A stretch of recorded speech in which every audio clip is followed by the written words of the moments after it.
monsieur Repos Asséanou. Je vous en prie. Mon général, l'état-major général des forces républicaines de Côte d'Ivoire a lancé, en collaboration avec la coordination africaine des droits de l'homme dans les armées, les journées portes ouvertes des droits de l'homme et du droit international humanitaire dans les armées. Mon général, pourquoi ces journées portes ouvertes? Les journées portes ouvertes sur les droits de l'homme et le droit international humanitaire dans les armées s'expliquent par la volonté des autorités militaires d'exécuter les missions régaliennes des armées en respectant les dispositions des droits de l'homme et du droit international humanitaire par tous les éléments des forces républicaines de Côte d'Ivoire et des forces de sécurité. Ceci au bénéfice des populations dont la sécurité nous incombe. En effet, la mission des forces républicaines de Côte d'Ivoire est d'assurer en tout temps et en toutes circonstances, contre toute forme d'agression, la défense de l'intégrité du territoire national ainsi que la protection des personnes et des biens. Il importe alors que tous les éléments des forces républicaines de Côte d'Ivoire connaissent les dispositions des droits de l'homme et maîtrisent les règles du droit international humanitaire pour mieux exercer leurs fonctions. Connaissant, maîtrisant et surtout respectant les droits de l'homme et le droit international humanitaire, les militaires des FRC et tous les éléments des forces de sécurité seront plus aptes à garantir aux populations le respect de leurs droits. Le but de ces journées portes ouvertes est de promouvoir les droits de l'homme et le droit international humanitaire dans les armées. Elle vise également à briser le mur de méfiance entre les hommes en tenue et les populations. À travers ces journées portes ouvertes, nous voulons montrer aux populations civiles qu'elles peuvent faire confiance à leurs forces armées et à leurs forces de sécurité qui n'ont d'autre mission que de les protéger en toutes circonstances. C'est aussi pour nous l'occasion de partager avec les populations notre vision d'une armée respectueuse des droits de l'homme. Les actions que nous avons déjà initiées depuis le mois de novembre 2011 illustrent bien notre ferme engagement. À ce jour, plusieurs sessions de formation et de sensibilisation se sont déjà déroulées dans les 4 régions militaires de la Côte d'Ivoire.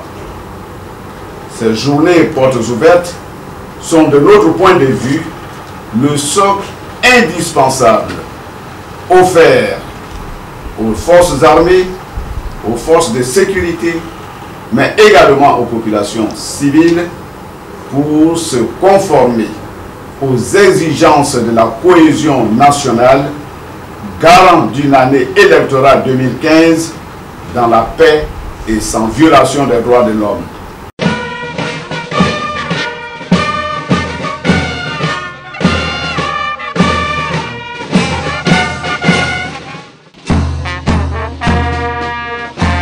Comment s'appelle la mission de paix en Côte d'Ivoire?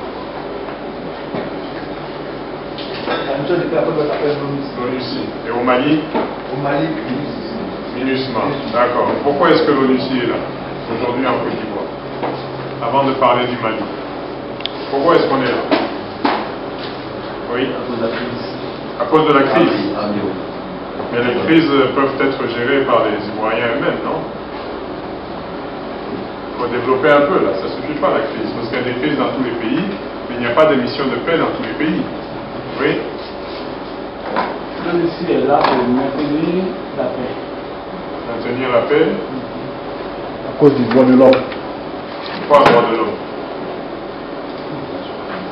Les violations des droits de l'homme. C'est le jour que vous allez le cogner, que vous allez savoir que ce n'était pas bien de l'encourager à toujours courir vers vous. Ensuite, vous pouvez bien donner, tout en pensant que vous êtes en train de faire une bonne chose. Mais les autres ne doivent pas penser comme vous. Ceux qui doivent venir peuvent utiliser cette manière pour exploiter ces enfants. Donc, écoutez, comme vous le dites. Alors, nous proposons que si vous avez de l'argent que vous pensez que c'est nécessaire pour aider les personnes démunies, vous pouvez chercher, identifier soit un orphelinat, un centre de rééducation ou un endroit où vous pouvez donner cet argent qui peut aider à beaucoup de personnes que de donner ça à une seule personne que vous croyez qu'il est en train de souffrir au bord de la route. Donc, dans tout ce que vous faites, il faut chercher à organiser. L'enfant peut être orphelin, merci. Oui, l'enfant est traumatisé. L'enfant est traumatisé. Il y a beaucoup de... Oui. L'enfant n'a pas de soins. Manque de soins. L'enfant est livré à lui-même.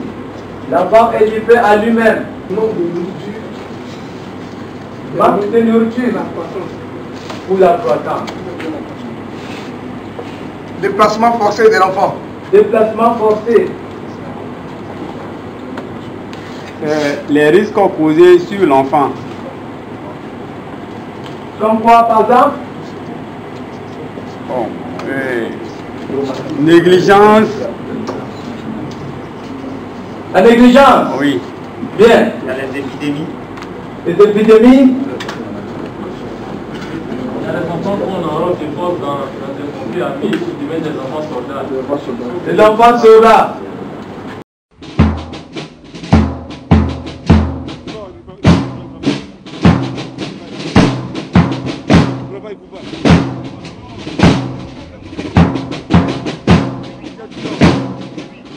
L'état-major accorde une importance particulière à cette formation, que la formation des hommes qui seront sur le terrain, des hommes qui sont chargés de gérer les crises et de gérer les après-crises.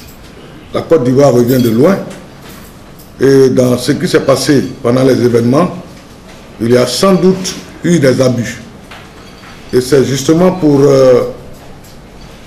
préparer nos hommes à ce genre de situation que ces séminaires sont les bienvenus. Parce que, comme on le dit généralement, même en guerre, il y a des limites. Alors il faut pouvoir créer un cadre d'intervention de nos hommes dans le respect des droits de l'homme, dans le respect du droit international humanitaire, pour que nous ayons une armée, une police, une gendarmerie humanisée.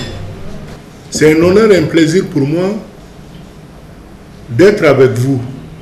Parce que nous avons toujours été ensemble et chaque fois qu'il y a un problème, nous sommes ensemble. Souvenez-vous de tout ce qui s'est passé à Taï et même à Guiglo ici. Quand nous avons eu des problèmes au niveau de la sécurité sur le site de Naïbli, on s'est tourné vers le préfet de région, on lui a demandé comment on peut faire pour gigler ce problème de sécurité. Et avec les efforts des uns et des autres, nous avons été amenés à créer un poste de police au sein du site de déplacés pour pouvoir faire face à ce problème de sécurité. Alors, c'est pour renforcer ce que le colonel disait tout à l'heure. Sécurité et assistance humanitaire vont ensemble. Si la sécurité n'est pas avec nous, nous ne pouvons pas donner le service pour lequel nous sommes là. Nous sommes là pour l'assistance humanitaire. Mais sans sécurité, nous ne pouvons pas le faire. Tout le système des Nations Unies déployé à l'Ouest est là pour appuyer le gouvernement du Côte d'Ivoire pendant cette période difficile. Chers séminaristes, je voudrais tout simplement me réjouir de la tenue de ce séminaire ici à Diokoué. Biokoué étant le chef-lieu de la région du Guémon, comprenant 3 départements.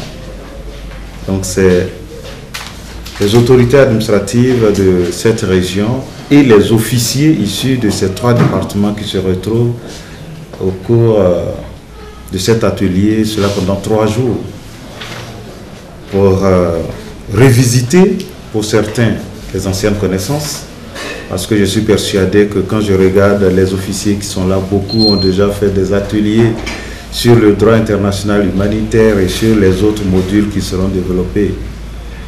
Mais le modérateur l'a dit, notre pays revient de très loin, notre région surtout revient de très loin. Parce que, vous le savez, lors de la crise post-électorale, la région du Guémon a vécu une tragédie sans nom. Et c'est 2 types de populations que nous gérons quotidiennement. Ces 2 types de populations n'ont pas la même perception lorsqu'elles se retrouvent devant les forces de l'ordre. C'est pour cela que permettre aux forces de l'ordre, après ces 3 jours, de tenir compte de l'aspect humanitaire dans le travail de tous les jours peut être important. Nous avions, en 2011, lorsque l'administration a été redéployée après la crise post-électorale, nous avions pour la seule ville de Diokoué 32 000 déplacés internes. Aujourd'hui, les choses s'améliorent tant bien que mal. Ce chiffre, je parle sous le contrôle de M. Bamba et ACR qui nous aide à gérer ces personnes déplacées internes, avoisine aujourd'hui 6 000. Je suppose que c'est un grand pas, mais ces 6 000 personnes déplacées internes qui restent encore, aussi bien à la mission catholique en Naïbli, sont toujours réticentes à retourner dans les villages. Et pour cause, les soucis majeurs que ces populations vous poseront, c'est d'abord le problème de sécurité. Ces populations, généralement, n'ont plus confiance en nous. Nous, administration, nous, forces de l'ordre. Ces populations craignent d'être abandonnées aux mains des dozos pour certains, ce qui est assez désagréable lorsqu'on sait que ce pays est géré, lorsqu'on sait que nous avons une armée républicaine, des forces républicaines qui, tant bien que mal, avec les moyens qu'elles peuvent détenir, essaient d'assurer la sécurité. Cela veut dire tout simplement que peut-être nous ne savons pas tout simplement montrer à ces populations que, quoique déplacées, quoique réfugiées, elles sont quand même sécurisées par les forces de l'ordre. Monsieur Jean-Baptiste Zamele Kwame, préfet du département de Kouibli. D'accord. Chers collègues.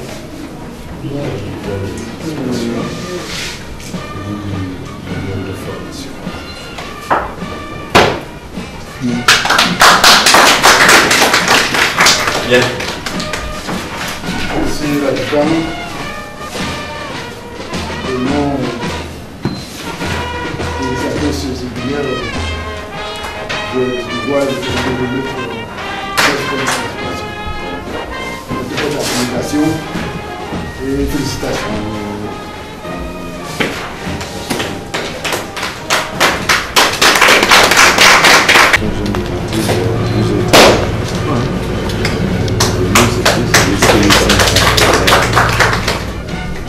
Félicitations, capitaine.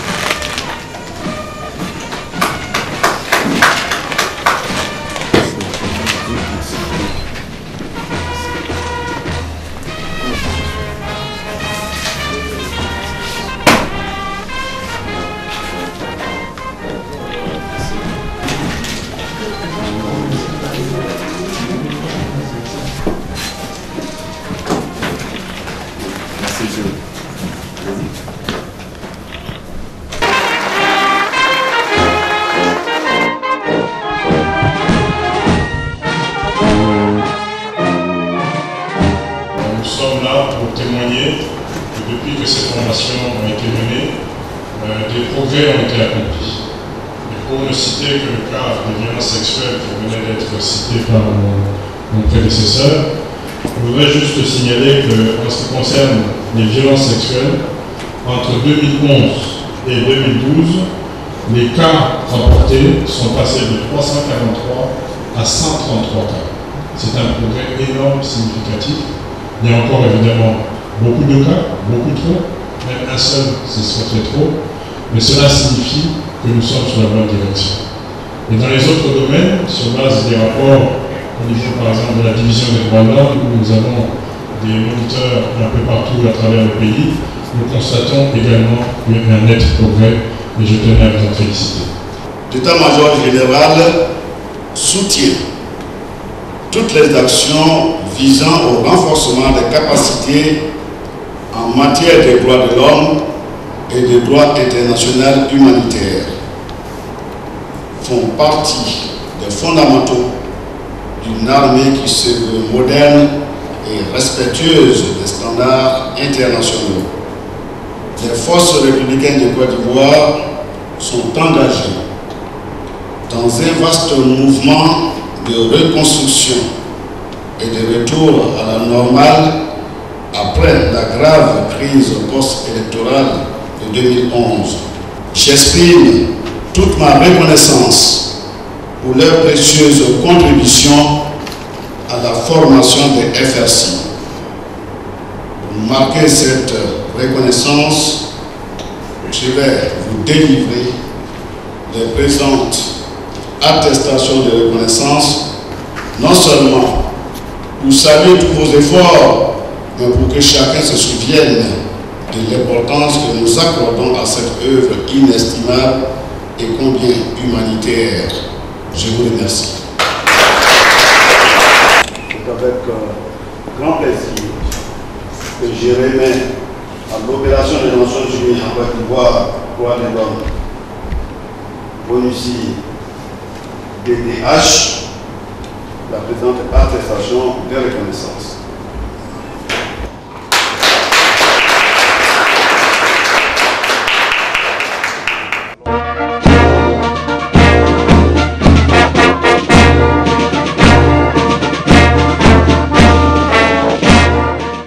Désormais, pour toutes les missions extérieures, le général a souhaité et il insiste que la formation aux droits de l'homme et au droit international humanitaire est une condition. Tout militaire qui veut faire des opérations extérieures, comme la projection de nos éléments dans le cadre de la MISMA, bataillon de logistique, doivent avoir une formation en droit de l'homme et en droit humanitaire. C'est une obligation. Il nous a donc chargé de dire à tous les militaires ici présents et tous nos frères d'armes que la formation aux droits de l'homme et en droit humanitaire qui a lieu aujourd'hui n'est pas une option, c'est une obligation. Il les remercie également d'avoir participé à la cérémonie au cours de laquelle ces organisations ont pu vous présenter leur bilan à mi-parcours. Souvenez-vous que le programme a commencé depuis 2011 et nous sommes à la deuxième étape puisque le résultat à mi-parcours a été présenté le 21. Et donc, je me charge également de dire merci à tous ceux qui sont présents et souhaiter un bon séminaire à tous. L'histoire de l'humanité nous a démontré qu'à chaque fois que les droits de l'homme sont violés ou bafoués à une large échelle, cela débouche inexorablement à des conflits fratricides, à des conflits parfois armés. Pourtant, ces guerres prennent naissance dans l'esprit des hommes. C'est donc dans l'esprit des hommes que doivent être élevées les défenses de la paix. Pour ainsi paraphraser cette célèbre maxime de l'acte constitutif de l'UNESCO de 1945. Il ne saurait y avoir un meilleur instrument pour outiller les volontaires de la paix déployés dans une ville martyre qui a fait l'objet de plus de 6 attaques armées visant les populations civiles. Une ville de couloir pour le retrait des combattants qui ont semé à leur passage tristesse et désolation. Une ville dont les challenges au plan humanitaire restent d'actualité avec le retour des réfugiés ainsi que des personnes déplacées internes. Je voudrais, d'entrée de jeu, dire merci au chef d'état-major pour l'attention particulière qu'il a accordée à ce séminaire. Mesdames et messieurs, les populations du nouveau département de Taï, heureuses de la création et de l'ouverture de leur circonscription, c'est donc normal que les crises se soient installées plus solidement dans notre département, où il faut protéger l'homme contre son semblable, il faut protéger l'homme contre son frère homme. Nous n'allons tout de même pas continuer à être la source de l'insécurité, de la maladie, de la faim ou de la pauvreté de nos propres frères.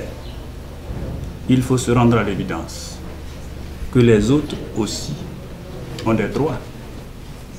Je loue la clairvoyance du système des Nations Unies qui a, depuis le début des crises, entrepris de nous aider à régler nos problèmes dans la durée. Et le présent séminaire s'inscrit dans cette dynamique. La question est posée aux participants. Quand on veut parler des droits de l'homme, c'est l'observation de tout ça. Ne pas empiéter sur la liberté de l'autre. C'est ce que j'appelle le jeu de droit. Nous avons commencé par le premier événement. Nous allons délocaliser cette formation à la préfecture des officiers. Qui a été chargée par l'état-major des armées pour vous entretenir sur l'éthique et la déontologie militaire. Dans le cadre, bien sûr, des renforcements des capacités des FS. Alors, d'entrée de jeu, donc avant de démarrer, je vais vous demander qui sait ce que c'est que l'éthique et la déontologie militaire. On en a tous entendu parler. Qui régissent la fonction militaire. Et on nous dit que cette complexité est caractérisée par 3 grandes entités. Au vu de ça, quelles sont les 3 grandes entités qui ressortent? Première entité qui nous régit. La présence du pouvoir politique. Premièrement, le pouvoir politique, de qui on dépend. Deuxième entité. Oui. Les lois de la République. Pourquoi les lois de la République? Pourquoi les lois de la République nous régissent en tant que corps allié? Pourquoi? Il y a une seule réponse. Pourquoi? Parce que nous sommes des citoyens. Merci. Parce qu'avant d'être militaire, avant d'être gendarme, avant d'être policier, etc., nous sommes d'abord citoyens.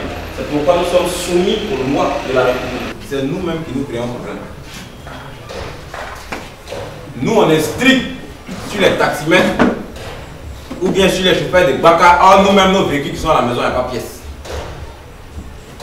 Il faut faire la police soi-même d'abord avant de faire la police. Chaque citoyen doit payer l'impôt. En Côte d'Ivoire, tous les citoyens payent l'impôt. Tu payes bière, il y a un impôt dedans. Cigarette, de l'eau à boire. Tout ce que tu payes, il y a un impôt dedans. Ton salaire, l'État retient pour lui. Impôt général sur le revenu. Regardez bien vos bulletins de solde. IGN. L'impôt aussi a une belle histoire. L'État pouvait dire, comme moi je suis l'État, je prends tout. 90%. C'est ça que j'ai appelé le racket.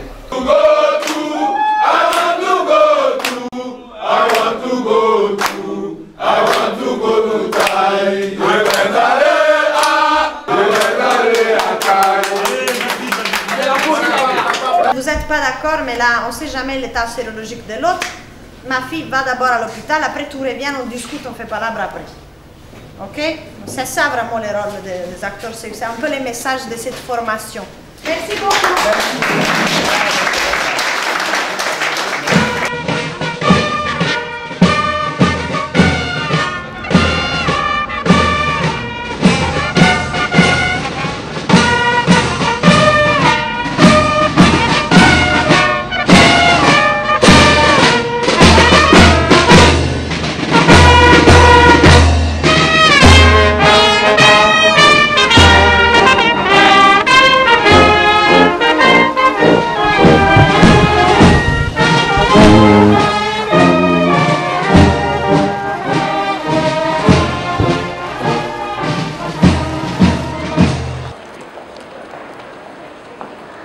organes chargés des violences basées sur le genre ont rapporté 548 cas de violences sexuelles liées au conflit commis en Côte d'Ivoire entre 2011 et 2013. Ces viols simples ou viols collectifs ont été perpétrés lors d'opérations militaires, d'affrontements intercommunautaires, d'attaques de véhicules de transport en commun, de braquages ou en marge des opérations de désarmement, de démobilisation et de réinsertion des ex-combattants. Les auteurs présumés étaient des membres des entités de sécurité nationale, des groupes armés non étatiques, des braqueurs ou des démobilisés. Ces auteurs sont rarement identifiables et par voie de conséquence, les poursuites judiciaires deviennent une équation difficile à résoudre et encore plus pour la justice militaire. Le dernier rapport annuel du secrétaire général des Nations Unies sur les violences sexuelles liées au conflit suspecte les FRC d'avoir commis de tels crimes. Face à cette situation, la Côte d'Ivoire a entrepris plusieurs démarches dans le cadre de la mise en place d'une stratégie nationale de lutte contre les violences basées sur le genre. Depuis 2011, année où les FRC, sensibles au plaidoyer d'un groupe d'acteurs travaillant sur la protection humanitaire et au rapport annuel du secrétaire général des Nations Unies sur les violences sexuelles liées au conflit. Nous sommes venus pour faire savoir à la communauté internationale la stratégie nationale qui a été mise sur pied pour lutter contre les violences sexuelles liées au conflit. Le plan d'action que nous allons dérouler et le comité d'experts qui est mis en place pour faire la formation, la sensibilisation, la prise en charge psychosociale et juridique et sanitaire, je pense qu'on n'aura plus, et la sanction qui est à la fin pour les militaires, les gendarmes ou les policiers, alors on n'aura plus de violences sexuelles en Côte d'Ivoire.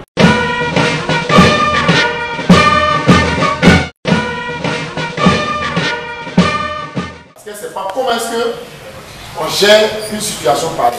Et ça, c'est encore, c'est une dame. Et si c'est un enfant,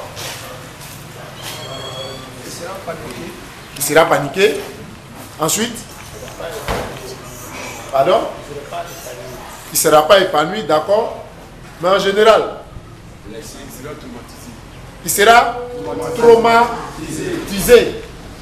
Et en général, quand on n'a pas été traumatisé, qu'est-ce qu'il fait? Qu'est-ce qu'il fait, oui? Il panique.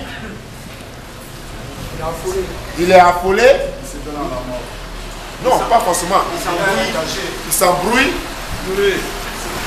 Regardez ça que vous mettez. L'enfant, il pleure. Vous n'avez pas vu ça? Quand on n'a pas trop peur, c'est pas quoi faire, il est là. Et puis il commence à pleurer. Mais quand on n'a pas pleuré comme ça, là, il voit une autre personne. Qu'est-ce que ça provoque? Qu'est-ce que ça crée en fait? Oui. Ça gère Jamio. Ça gère Jamio. Oui, Jamio. Bon, ça. Explique ça dans ton français. Va chercher. Ça donne la chair d'épaule. Ça donne la pitié. Pourquoi? Parce que c'est un enfant. Parce que c'est un enfant. Un innocent. Un innocent. Il est inoffensif. Il ne sait pas où aller. Il ne peut pas se défendre. Vous comprenez? Il ne peut pas se défendre. C'est un innocent. Même quand il veut fuir, est-ce qu'il peut aller loin? Il ne peut pas aller loin. Mais si aujourd'hui nous sommes adultes, il n'y a pas d'adulte qui ne soit passé par la période de l'enfance. Donc, quand vous voyez un enfant qui est en train de pleurer comme ça, vous vous revoyez à cet âge. Vous comprenez ce que le petit est en train de ressentir, n'est-ce pas? Toute chose qui va vous amener automatiquement à vouloir le sauver, le protéger. Nous, notre mission, en tant que militaire, c'est de sauvegarder les frontières nationales, selon la mission que va nous donner le chef supérieur de l'armée, c'est qui? Le président de la République. Et qui dit protéger notre pays, elle dit protéger tous ceux qui vivent dedans de la menace extérieure. Vous savez? Et pour cela, pour bien protéger les enfants, comme nous ne vivons pas seuls, c'est-à-dire on n'est pas seuls dans un monde, nous seuls, nous faisons partie d'un monde, comme on dit, globalisé. Et qu'à côté de nous, il y a certains autres pays, et que nous sommes tous gérés par les nations unies, alors il y a un code de conduite que tout le monde doit observer en matière de droit et de protection de l'enfant. C'est important pour nous militaires parce que dans notre rôle que nous confie la nation, dans les règles internationales, tu dois savoir ça. Pour éviter que demain, on te traduise devant la cour martiale.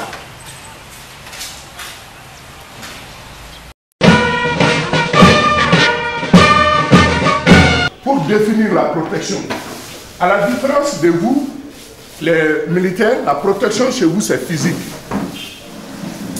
Protection rapprochée, etc. Mais nous, la protection, elle est juridique. Nous prenons en compte, c'est vrai, les enfants qui sont en danger de façon générale, mais ceux qui pourraient être dans un temps proche, bien futur, qui pourraient être eux-mêmes sujets de violence. Quand nous prenons peut-être, je prends un enfant qui est battu, là il est en danger, un enfant qui a été violé, le fait est là. Mais si je prends le cas d'un enfant qui est séparé de ses parents, un enfant qui n'a aucun adulte à côté de lui, qui est séparé de ses parents, qu'est-ce qui pourrait arriver à cet enfant-là? Exploitation, travail forcé.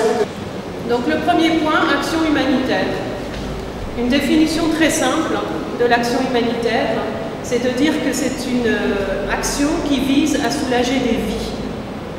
C'est ça le cadre général de l'intervention humanitaire. On est là pour soulager des souffrances et sauver des vies.